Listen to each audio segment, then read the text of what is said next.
उस रात अंशु और राजीव बुरी तरह झगड़े। राजीव अपने दोस्त के घर से पीकर आया था और अंशु से अपनी सास के साथ झड़प हो जाने के बाद कुछ देर पहले ही तय किया था कि वह अपनी ससुराल में किसी से डरेगी दबेगी नहीं।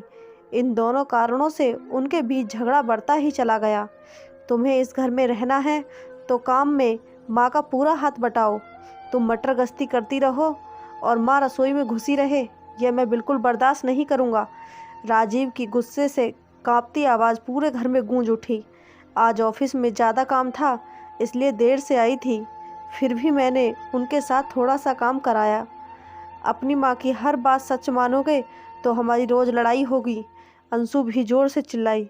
उनकी रोज़ की शिकायत है कि जिस दिन तुम वक्त से घर आ जाती हो उस दिन भी तुम उनके साथ कोई काम नहीं कराती हो। ये सच झूठ बात है, झूठी हो तुम। मेरी माँ नहीं, नहीं झूठी तुम्हारी माँ है। उस रात राजीव ने अपनी दूसरी पत्नी पर पहली बार हाथ उठा दिया। उनकी शादी को अभी 2 महीने ही बीते थे। तुम्हारी मुझ पर हाथ उठाने की ज़रूरत कैसे हुई? अब दोबारा हाथ उठाकर देखो, मैं अभी पुलिस बुला लूँगी। उसकी चिल्ला कर दी गई इस धमकी को सुनकर राजवीर और रानी अपने बेटे बहू को शांत कराने के लिए उनके कमरे में आए। गुस्से से कांप रही अंशु ने अपनी सास को जली कटी बातें सुनाने में कोई कसर नहीं छोड़ी। जवाब में रानी कुछ देर ही चुप रही, फिर वह भी ईंट का जवाब पत्थर से देते हुए उससे भिड़ गई। मुझे नहीं रहना है इस नर्क में, मैं कल सुबह ही अपने मायके जा रही हूँ। तुम्हारे माँ बाप का बोझ मुझे नहीं ढोना है। धमकी देने के बाद अंशु ने कमरे का दरवाज़ा अंदर से बंद कर लिया। ये मुझे कैसे दिन देखने पड़ रहे हैं। पहली बीवी चरित्रहीन थी तो मुझे छोड़कर अपने प्रेमी के साथ भाग गई। अब ये दूसरी जो पल्ले पड़ी है बहुत ही बदतमीज़ है। अपने को कोसता राजीव उस रात सोफे पर ही सोया। अगले दिन रविवार था। आंखों में गुस्सा भरा जब 10 बजे के करीब अंशु अपने कमरे से बाहर आई तो उसने राजीव को ड्राइंग रूम में मुंह लटकाए बैठा पाया। उसके पूछे बिना राजीव ने उसे दुखी लहजे में बताया, मम्मी पापा सुबह की गाड़ी से मामा जी के पास मेरठ चले गए हैं। क्यों? चाय बनाने रसोई में जा रही अंशु ने ठिठक कर पूछा। उनके जाने का कारण समझना क्या मुश्किल है? मुझे ज़बरदस्ती कसूरवार मत ठहराओ। तुम्हारी माता जी ने मुझे 1 की 4 सुनाई थी। वे दोनों बीमार रहते हैं। घर से दूर जाकर उनकी कैसी भी दुर्गति हो तुम्हारी बला से। जब आज मैं ही घर छोड़कर जाने वाली थी तो तुमने उन्हें रोका क्या नहीं?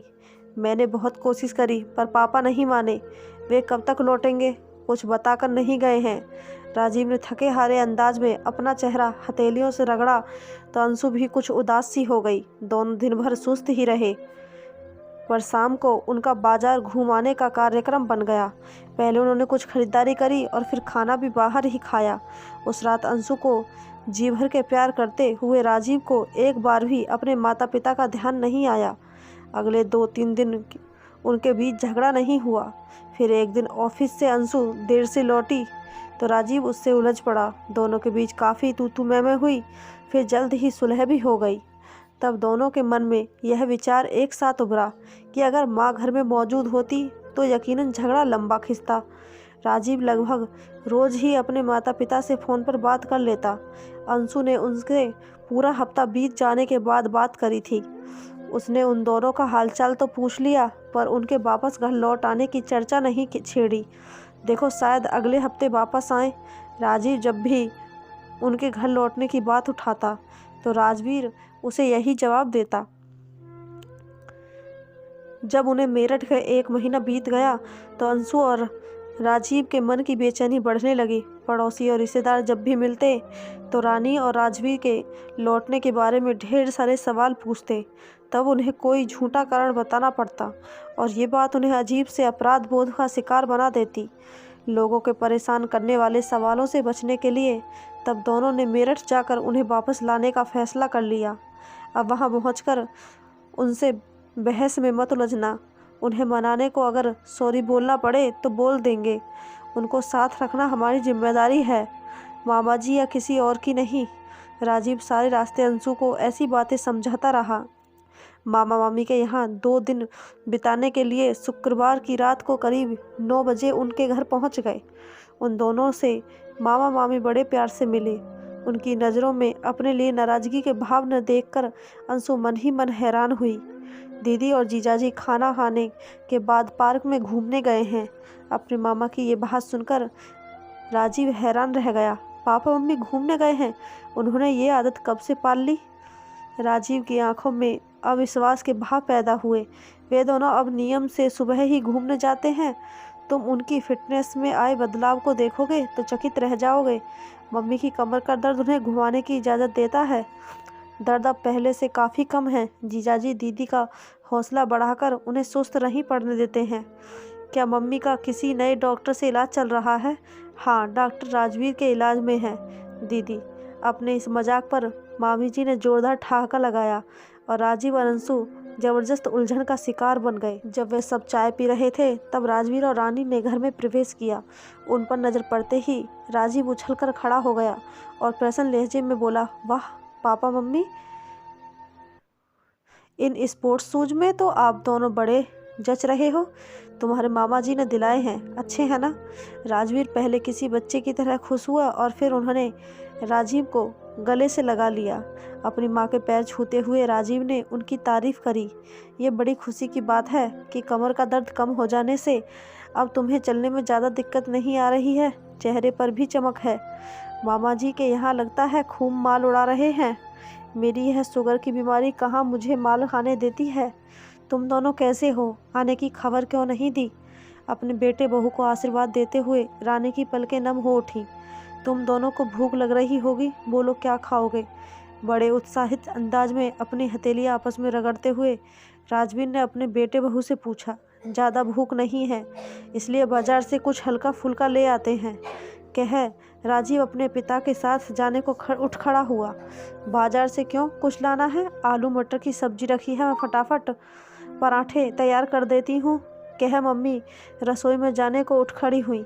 भाभी, आज आप अपने इस शिष्य को काम करने की आज्ञा दो, रहस्यमयी अंदाज में मुस्कुरा रहे राजवीर ने अपने सलज का हाथ पकड़कर वापस सोफे पर बिठा दिया। क्या पराठे आप बनाएंगे?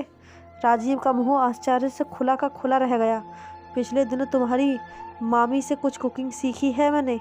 बस 15 मिनट से ज़्यादा समय नहीं लगेगा खाना लगाने में। तुम दोनों तब तक फ्रेश हो जाओ। अपने बेटे का गाल प्यार से थपथपाने के बाद राजवीर सीटी बजाते हुए रसोई की तरफ चले गए। राजवीर ने क्या क्या बनाना सीख लिया है, इसकी जानकारी उन दोनों को देते हुए रानी और मामी की आंखें खुशी से चमक रहीं। मटर पनीर, कोफ्ते, बैंगन का भरता, भरमा भिंडी, पापा ये सब बना सकते हैं? मुझे विश्वास नहीं हो रहा है। कैसे हुआ यह चमत्कार?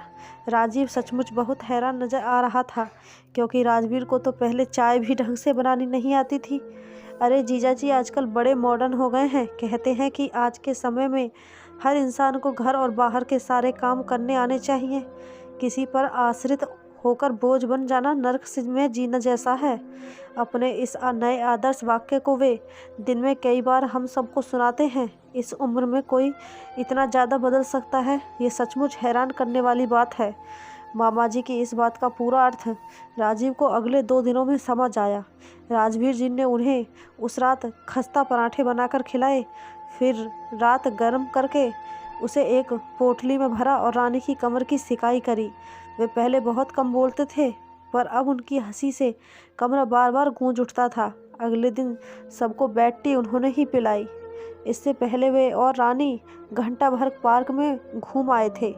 नाश्ते में ब्रेड पकौड़े मामी जी ने बनाए, पर सबको गरम गरम पकौड़े खिलाने का काम उन्होंने बड़े उत्साह से किया। रानी ने पूरे घर में झाड़ू लगाया और डस्टिंग का काम राजवीर जी ने किया।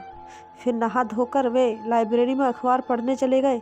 राजीव और अंशु उनकी चुस्ती फुर्ती देखकर बार बार हैरान हो उठते। ऐसा प्रतीत होता जैसे उनमें जीने का उत्साह कूट कूट कर भर गया हो। शाम को वे सब बाजार घूमने गए। चाट खाने की शौकीन अंशु को राजवीर जी ने एक मशहूर दुकान से चाट खिलाई, बाद में आइसक्रीम भी खाई। वापस आने पर किसी को ज़्यादा भूख नहीं थी, इसलिए पुलाव बनाने का कार्यक्रम बना। रानी और मामी जी ये काम करना चाहती थीं, लेकिन राजवीर जी ने किसी की न चलने दी और रसोई में अकेले घुस गए। उन्होंने बहुत स्वादिष्ट पुलाव बनाया। सबके मुंह में उनके अपनी तारीफ सुनकर वे फूले नहीं समाये। काफ़ी थके होने के बावजूद उन्होंने सोने से पहले रानी की कमर की सिकाई करने के बाद मुंह लगाने में कोई आलस नहीं किया। रविवार की सुबह मामी जी ने सबको सांभर डोसे का नाश्ता कराया। राजवीर जी उनकी बगल में खड़े होकर डोसा बनाने की विधि बड़े ध्यान से देखते रहे।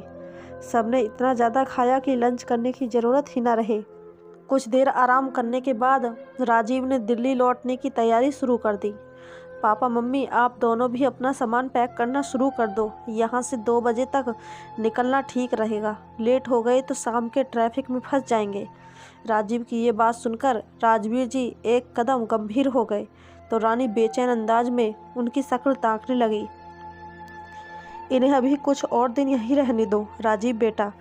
मामा जी भी सहज नज़र नहीं आ रहे थे।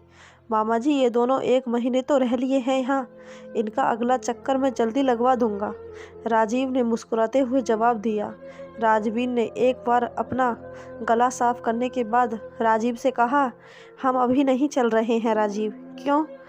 क्या आप अब भी हमसे नाराज़ हो? राजीव एक कदम से चिढ़ उठा। मेरी बात समझ बेटे, हमारे कारण तेरे घर में कलेश हो, यह हम बिल्कुल नहीं चाहते हैं। राजवीर असहज नजर आने लगे। इस तरह के झगड़े घर में चलते रहते हैं पापा। इनके कारण आप दोनों का घर छोड़ देना समझदारी की बात नहीं है। तेरी माँ की बहू से नहीं बनती है। किसी दिन लड़ झगड़ कर अंशु घर छोड़े, इससे बेहतर है कि हम तुम दोनों को अकेले रहने दें। हमें अकेले नहीं बल्कि आप दोनों के साथ रहना है। अब आप पिछली बातें भुला कर सामान बांधना शुरू कर दो। अंशु, तुम क्यों नहीं कुछ बोल रही हो? राजीव ने उन दोनों पर दबाव बनाने के लिए अपनी पत्नी से सहायता मांगी। आप दोनों हमारे साथ चलिए प्लीज़, अंशु ने धीमी आवाज़ में अपने ससुर से प्रार्थना करी। राजवीर जी कुछ पलों की खामोशी के बाद बोले, तुम दोनों जो डालोगे तो हम वापस चल पड़ेंगे, पर पहले मैं कुछ कहना चाहता हूँ। क्या ये कहना सुनना घर पहुँचकर नहीं हो सकता है पापा? अभी मैंने तुम्हारे साथ वापस चलने का फैसला नहीं किया है। राजीव, वापस तो मैं आप दोनों को लेकर ही जाऊंगा। हमसे क्या कहना चाहते हैं आप? तब राजवीर जी ने भावुक स्वर में बोलना शुरू किया। बहू, तुम भी मेरी बात ध्यान से सुनो। उस रात राजीव से लड़ते हुए गुस्से में तुमने हमें बोझ बताया था। तुम्हारी उस शिकायत को दूर करने के लिए मैंने खाना बनाना, घर साफ रखना और मशीन में कपड़े धोना सीख लिया है। तुम्हारी सास से ज़्यादा काम नहीं होता, पर मैं तुम्हारा हाथ बटाने लायक हो गया हूँ। तुम्हारी सास का भी गुस्सा तेज है। मैंने यहाँ आकर इसे बहुत समझाया है। इसने मुझसे वादा किया है कि यह तुम्हारे साथ अपना व्यवहार बदल देगी। उस रात राजीव से झगड़ते हुए जब तुमने घर छोड़कर मायके चले जाने की धमकी दी तो मैं अंदर तक कांप उठा था। उसी रात मैंने फैसला कर लिया था कि घर में सुख शांति बनाए रखने और अगर कोई घर छोड़ेगा तो वह तुम्हारी सास और मैं, तुम नहीं। बहू, राजीव को अपनी पहली पत्नी से तलाक आसानी से नहीं मिला था। जिन दिनों केस चल रहा था, हम शर्मिंदगी के मारे लोगों से नज़र नहीं मिला पाते थे। उनके सवालों के जवाब देने से बचने के लिए हमने घर से निकलना बिल्कुल कम कर दिया था। वकीलों और पुलिस वालों ने हमें बहुत सताया था। वैसा ख़राब वक्त मेरी ज़िंदगी में फिर से आ सकता है, ऐसी कल्पना भी मेरी रूह कँपा देती है। तभी मैं कह रहा हूँ, तुम दोनों हमें साथ ले जाने की जिद ना करो। अगर तुम दोनों के बीच कभी अलगाव हुआ और मुझे वैसी शर्मिंदगी का बोझ एक बार फिर से ढोना पड़ा तो मैं जीते जी मर जाऊंगा। पापा, आप अपने आंसू पोंछ लो प्लीज़। मैं वादा करती हूँ कि घर छोड़कर जाने की बात मेरे मुंह में कभी नहीं निकलेगी। अपने ससुर के मन की पीड़ा को दूर करने के लिए अंशु ने भरे गले से तुरंत उन्हें विश्वास दिलाया और मैंने आज से शराब छोड़ दी। राजीव के इस फैसले को सुन राजवीर जी के भाव विभोर होकर उसे गले से लगा लिया। रानी, तुम पैकिंग शुरू करो और मैं इस खुशी के मौके पर सबका मुंह हलवे से मीठा कराता हूँ। बहुत खुश नजर आ रहे राजवीर जी ने अपने बहू बेटे के सिर पर हाथ रखकर आशीर्वाद दिया और फिर रसोई की तरफ चले गए।